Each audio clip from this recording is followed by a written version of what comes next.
In this video, I'm going to show you how to set a stop loss on IBKR Desktop. Now, the first thing you want to do, of course, you want to find the instrument for which you want to set the stop loss. I'm going to go to Quote tab over here, and I'm just going to select Apple right now just to show you how this works. Of course, again, you can select whatever you want.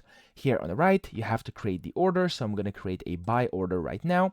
And then you can, of course, select your quantity, and then here, under where it says which type of order you want to do, you can see it says stop. And if you click on this arrow next to it, you have a bunch of different options, and up top you have stop and then stop limit. Now that's actually one way to do this, by selecting either stop or stop limit. Or what you could also do is over here, as you can see, it says plus attached orders. You can click on that, and then from here you can enable stop loss, and this will allow you to basically go ahead and set a stop loss that way. So that's how you do it, and then you can just submit the order with that, and then your stop loss is going to take effect. So I hope this video helped you out. If it did, please subscribe to the channel and help me out as well.